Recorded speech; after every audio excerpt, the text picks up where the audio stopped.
We're back. Ladies and gentlemen, welcome to Sponsored Content. I am your host. Today on Spawn Storytime, we are covering issue number 23. Before that, let's recap what we learned in issue number 22. In issue number 22, we meet Don Dracula Gravano Twistelli's accountant, Joe Sakic, just before he gets his dick ripped off by the Mafia for giving Spawn some information. Spawn learns from these files that the Mafia actually thinks Terry is Spawn. We also learned that Spawn weighs about 400 pounds, which is kind of neat. Overkill is back. Terry gets duped and sort of involved in a Wild West shootout in his lawn, so he thinks he needs to make this midnight rendezvous in order to save his family. And while all of this is going on and Overkill shows up and he starts to work up a really nasty laser to blast Terry to shit, Spawn gets this information and he starts digging for some high-tech weaponry that he hid amid the trash in the alleyway. And then he gets caught by Twitch, badass Twitch, with his Magnum revolver pointed right at Spawn's dome. And that is how we ended issue number 22. Issue number 23 was released on August 1st, 1994. This is part 3 of our story arc titled The Hunt. Cover here by Todd McFarlane and others. This cover is pretty freaking sweet. I don't know. This might be my new favorite cover to this point. Shoelace face, sort of with the green power. He's got like the puppeteer hand or whatever you want to call it. Cool chains, and he's actually like stitched up sort of on the side now in the jaw. So his face may be like falling apart or sort of like corroding and decaying even more so than it was before, but it does look pretty badass. Let's jump into issue number 23. We begin issue 23 with a who's who of our major players here. Up first, Jason Wynn. He is head of the United States Security Group. This is the highest level intelligence agency. He has been compromised. He disappeared for a while. The president is kind of pissed. Not sure why. Wynn is basically the most powerful person in the world, or at least the United States. He's under pressure to restore his reputation. People are kind of laughing at him and calling him a bitch, so he has kind of identified somebody as a scapegoat. Spawn, he's an agent from hell. He's back for love. Basically, just being around Spawn is pretty much dangerous because of the nature of everything that he has going on. Next up, Greasy Bastard, Don Vito Gravano. All of his dudes got whacked, so now he's kind of focusing his attention on Spawn, but he actually thinks that Terry is Spawn based on bogus information. Wanda and Cyan, this is Spawn's wife from a previous life. She is now married to Terry Fitzgerald, so that sucks. They have a beautiful daughter, though. She has no idea the extent of what's going on. Sam and Twitch. Sam is happy to be back out on the streets. He's gathering some facts, cracking some skulls. He's kind of pissed at some of his superiors. And Twitch, he has 7 kids, which we know. He is a sharpshooter. He's awesome. He looks badass and chill. But they are after Spawn now. They have finally caught up to him. These are the major players in our twisted game of cat and mouse. Everyone here is sort of like involved in a 6 degrees of Kevin Bacon situation as it relates to Spawn, who is a unholy creature of hell. And essentially, Spawn's actions have triggered a lot of reaction and manhunt by several people and departments, and nobody is prepared for what is about to happen. And what really sucks is our homie here, Terry. Terry is just a really nice guy. He's a family man. He is about to get murderized by Overkill here. He stands absolutely no chance. Overkill tells Terry to get on his feet. You want to be a hero, act like a hero. I came to destroy your bitch ass. You'll quit cowering. He says, get up. He smacks Terry with a lot of force, sending him right into this dumpster. Overkill was repaired. His memory is a little jacked up. He kind of believes that he is facing Spawn right now. He's not really like tricked into thinking Terry's Spawn. But anyway, he's whooping on Terry's ass. This lady bum, don't get a lot of lady bums in a lot of this action, but she is running. She actually says she might know something. Just down the way, Sam's like, I don't care what your problem is or what your hurry is. You're going to hang out and answer some questions. Spawn says he is not about to do that. Sam and Twitch, they sort of disagree. He says, I'm going to leave here with or without your permission. Choice is yours. Spawn says, yo, listen to me. I got a friend. He's in desperate need of my help. He is up against a mafia cyborg hitman based on completely false information from the CIA and the FBI. So I really got to go take care of this shit. Twitch is like, well, what do you think? Should we let him go? Like, maybe he's just feeding us a line. Sam says, absolutely not. Like, we have gone through a whole bunch of trouble to get here. My stomach is jacked up because I have an ulcer maybe, and like I just want to eat all these donuts and stuff. Spawn says, go fuck yourself, fat guy. I said if you want to come with me, you're more than welcome. I'll show you the way, but you're not going to hold me up because I was looking for my cannons and I couldn't find them, and we need bigger power than your 6-shooter here. This person comes rolling up. She's like, yo, Al, you've got to come. You said it was going to happen. It is happening now. This dude is big as a house, and he's pounding on this guy. I think he's dead. Spawn's like, shit. He bolts, and Sam says, Twitch, stop him. So Twitch here, he is an excellent shooter, great marksman, all around great father and just stand-up guy. But he hit Spawn right in the kneecap on purpose because that's a really, really good way to take someone down. Spawn never breaks his stride. He disappears. He is off. No stopping him. Sam says, damn, dude, I thought you hit him. Twitch says, for sure.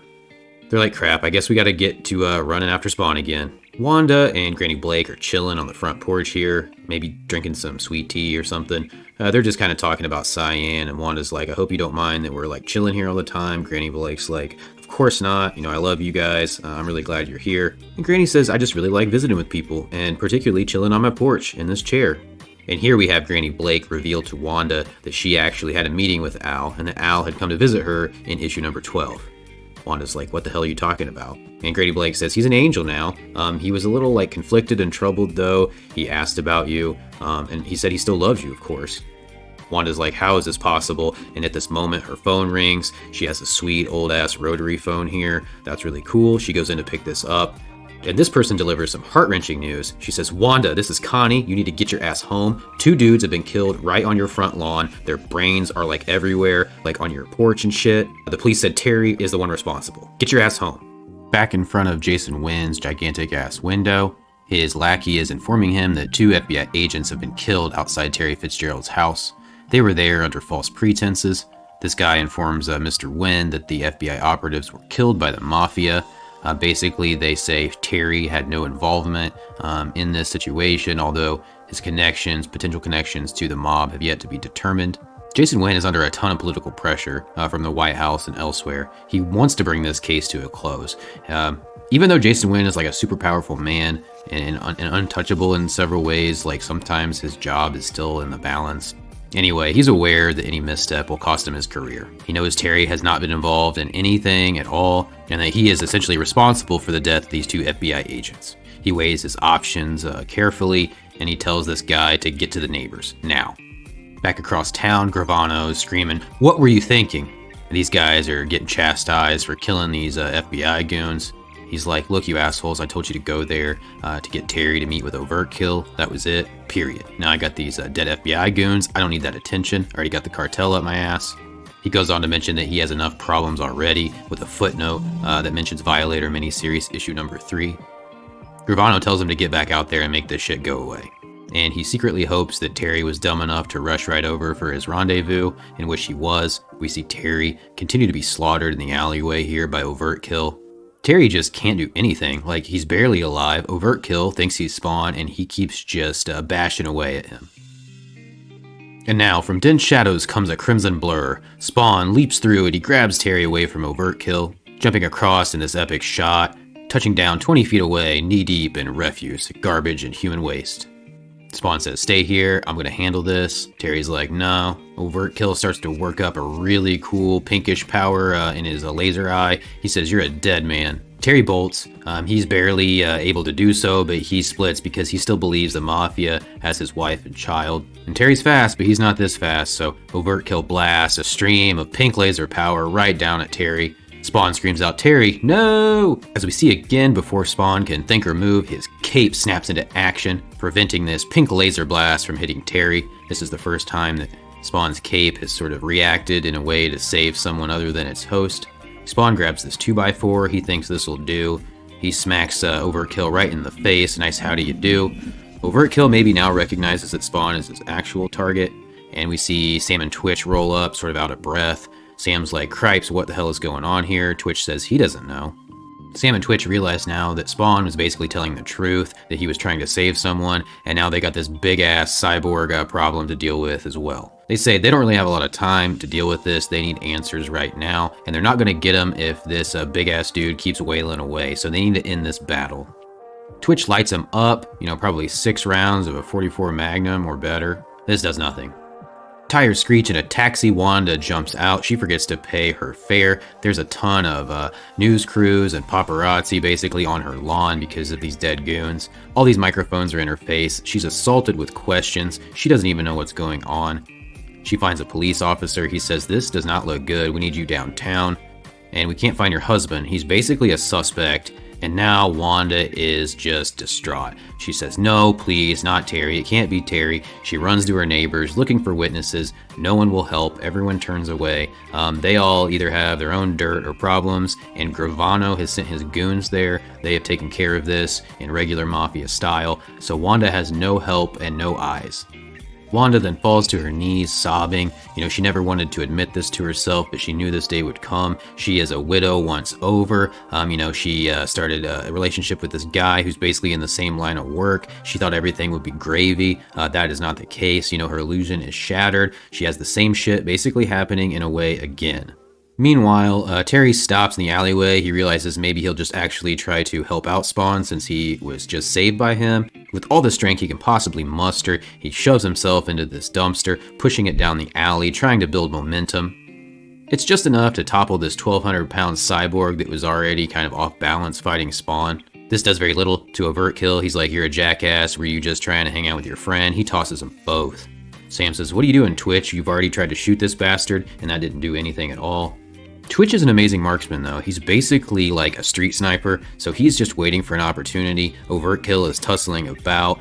Twitch, he's just waiting, he's patient, he's sweating, he's in the zone. This dude is about to get his shot off. Bingo.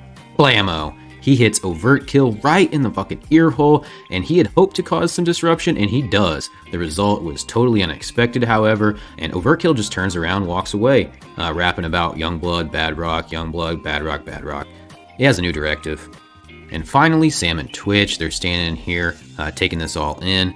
Sam says, what a bloody mess. Twitch says, yes, quite literally. We see Terry here in a pile, in a heap, barely alive. Spawn, he's jacked as well. He has some like green psychoplasmic blood sort of spilling out of his head, and his leg looks, I don't know, maybe broken or at least pretty mangled. We will have to see what happens next in part 4 of The Hunt. This has been sponsored content with another episode of Spawn Storytime. Thanks for stopping by. Hope to see you again. Boom, Jack 11.